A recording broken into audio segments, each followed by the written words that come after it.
Bismillahirrahmanirrahim. Assalamualaikum warahmatullahi wabarakatuh. Anak-anak, bertemu lagi bersama saya Bapak Johana Dewantara di pelajaran Bahasa Indonesia kelas 8. Anak-anak, melanjutkan materi kemarin, yaitu sekarang kita membahas tentang informasi penting dalam iklan, slogan, dan poster. Perlu anak-anak ketahui dan perlu kalian perhatikan, di dalam iklan kalian harus tahu mengenai struktur iklan, slogan maupun poster. Nah, kali ini akan saya jelaskan terlebih dahulu sebelum masuk ke materi, yaitu tentang struktur iklan. Di dalam iklan itu terdapat judul, nama produk, dan penjelasannya. Judul biasanya diletakkan di bagian paling atas dari teks iklan. Itu biasanya teks iklan sendiri opsional. Maksud dari opsional yaitu bisa dikasih judul, bisa juga tidak. Itu yang kedua, nama produk, yaitu nama sebuah produk yang diiklankan. Yang ketiga, penjelasan, yaitu berisi deskripsi produk, spesifikasi, alamat kantor, dan nomor yang bisa dihubungi. Nah, itu perlu kalian perhatikan. Di dalam iklan kalian harus mengerti mengenai struktur di dalamnya. Karena apa? Dari kalian paham struktur iklan ini, kalian dapat mengidentifikasi informasi atau menemukan informasi penting di dalam iklan, slogan maupun poster. Masuk ke pembahasan kita, yaitu menemukan informasi dalam ISP, iklan, slogan, dan poster. Itu sama aja. Yang perlu kita perhatikan, yang pertama adalah kita dapat mengetahui informasi pada kalimat iklan dengan lebih memperhatikan atau fokus terhadap inti dari iklan tersebut. Jadi kita baca terlebih dahulu iklannya, kemudian kita pahami mengenai informasi yang sedang disampaikan dalam iklan tersebut. Yang kedua, kita harus menyimak dan memperhatikan apa informasi penting dalam iklan tersebut. Perlu kalian ketahui, iklan sendiri itu dibagi menjadi dua jenis dalam penyampaiannya. Itu yang pertama ada iklan media cetak, itu biasanya dimuat di koran, majalah, di poster, dan lain sebagainya. Kemudian ada iklan elektronik, yaitu biasanya iklan disiarkan di televisi, di radio, di internet. Nah, dari kedua jenis iklan ini sesuai dengan penyampaiannya itu memiliki karakteristik sendiri-sendiri. Dalam iklan yang dimuat dalam media cetak itu biasanya hanya berupa gambar dua dimensi. Maksudnya dua dimensi bagaimana? Yaitu hanya berupa gambar dan berupa tulisan yang dibuat secara menarik. Kalau di dalam media elektronik, contohnya di televisi, itu selain menampilkan gambar, tulisan, dan juga gambar bergerak. Kalau iklan melalui radio, itu hanya mengandalkan audio visual, yaitu mengandalkan suara dalam penyampaian iklannya. Nah, itu yang perlu kalian ketahui. Terus kemudian untuk contoh menemukan informasi dalam sebuah iklan. Ini ada contoh gambar iklan, kan saya tampilkan. Nah, ini saya tampilkan contoh iklan lowongan pekerjaan. Perlu kalian ketahui juga, iklan yang dimuat di media cetak itu biasanya menggunakan kalimat yang disingkat. Itu tujuannya supaya ringkas dalam penulisannya dan juga dalam kolom iklan itu dapat muat banyak sekali iklan yang ingin disampaikan. Contohnya, lowongan dibutuhkan pegawai wanita lulusan SMA maksimal 26 tahun. Pria sebagai sopir dan pegawai. Bagi yang berminat, bawa lamaran ke Dunia Motor, Jalan Hasanuddin nomor 900, Pasar Karangpucung. Maksudnya bagaimana dari iklan ini? Setelah kita baca iklan ini, kita dapat menyimpulkan bahwasannya ini dalam iklan ini dicari pegawai atau dibutuhkan pegawai wanita lulusan SMA, usia maksimal 26 tahun. Kemudian dibutuhkan juga pria sebagai sopir dan pegawai.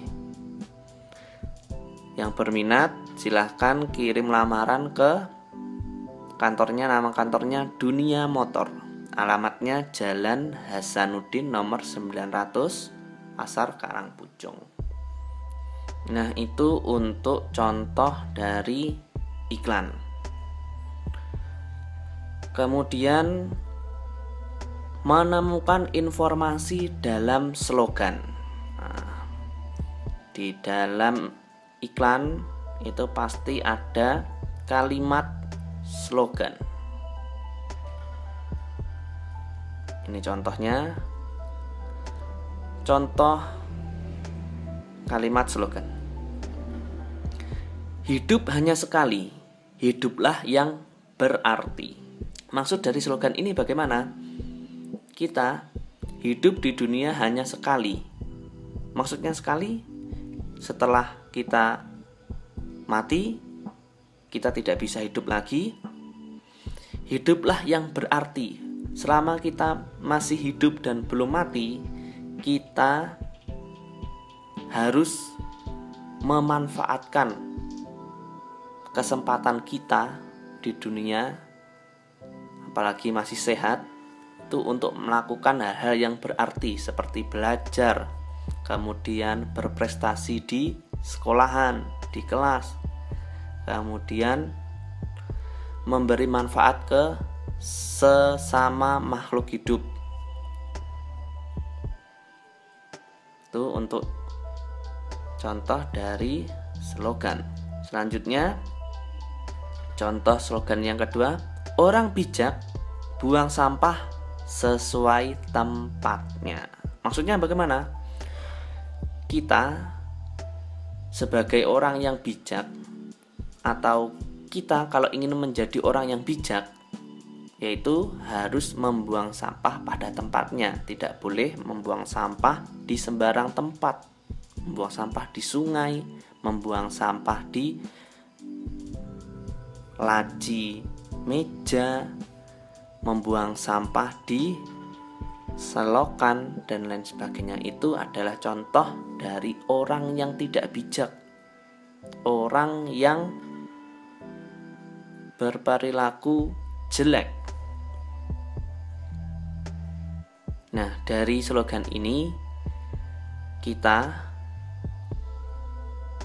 dituntut untuk menjadi orang yang bijak, orang yang selalu menempatkan sesuatu pada tempatnya. Contohnya di sini adalah sampah.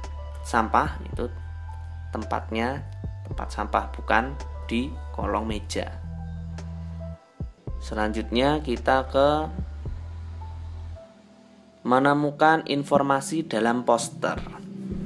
Nah, cara menemukan informasi di dalam poster itu yang pertama, ini contohnya. Adaptasi kebiasaan baru di kantor. Say hello aja, tidak bersalaman dulu. Gunakan uang elektronik. Setibanya di rumah langsung mandi. Nah, ini contoh poster kesehatan, terutama di kala pandemi seperti ini. Maksud dari poster ini apa? Itu silakan diperhatikan. Yang pertama kita perhatikan dulu ini, kata adaptasi kebiasaan baru. Jadi di kala pandemi seperti ini kita harus merubah kebiasaan-kebiasaan lama, yaitu seperti ketika bertemu teman, bertemu siapa aja, kita biasanya langsung berjabat tangan. Karena berhubung sekarang ini maraknya COVID-19, kita dilarang berjabat tangan terlebih dahulu. Karena apa? Dari berjabat tangan itu bisa menimbulkan tertularnya virus yang tidak bisa kita ketahui. Nah, di sini kita diajarkan say hello aja. Jadi tidak bersalaman dahulu. Jadi ketika bertemu dengan siapa aja, cukup ucapkan salam atau hanya menyapa, tidak perlu berjabat tangan. Kemudian gunakan uang elektronik. Nah, zaman sekarang kan ada menggunakan uang elektronik sebagai ganti dari uang konvensional. Ini juga termasuk bentuk dari menghindari yang namanya kontak langsung dengan benda-benda yang dapat menularkan virus COVID-19. Kemudian yang kedua, setibanya di rumah langsung mandi. Nah, ini ketika pulang dari mana saja, ketika sampai rumah harus mandi. Karena tanpa kita ketahui, virus-virus itu bisa nempel di tubuh kita tanpa kita ketahui. Maka dari itu kita disuruh untuk ketika sampai di rumah langsung mandi atau membersihkan diri. Jangan diam saja, bergerak itu sehat. Membakar kalori, mencegah kelebihan berat badan, meningkatkan kekuatan otot dan daya tahan tubuh, mengurangi stres dan emosional, membuat tidur lebih nyenyak, membuat wajah dan tubuh lebih segar. Maksud dari poster ini apa? Yaitu kita disuruh untuk bergerak. Karena bergerak itu sehat. Itu maksudnya bergerak apa? Yaitu kita melakukan aktivitas ya minimal 30 menit. Supaya apa? Supaya tubuh kita itu dapat mengeluarkan keringat-keringat. Kenapa? Dalam tubuh kita itu ada racun yang mana racun itu bisa keluar dari tubuh kita melalui keringat. Nah, manfaat dari bergerak atau melakukan aktivitas itu apa? Yaitu yang pertama membakar kalori. Bagi yang teman-teman yang memiliki kelebihan berat badan, itu dengan melakukan aktivitas itu bisa membakar kalori atau membakar lemak. Yang kedua, meningkatkan kekuatan otot atau daya tahan tubuh. Yang ketiga, mengurangi stres dan emosional. Karena apa? Kalau kita setiap hari hanya diam saja, itu biasanya itu malah tambah stres. Karena apa? Otak itu kalau nggak dibuat bekerja, itu akan menimbulkan stres dan emosional dalam tubuh kita itu tidak terkontrol. Yang keempat yaitu membuat tidur lebih nyenyak.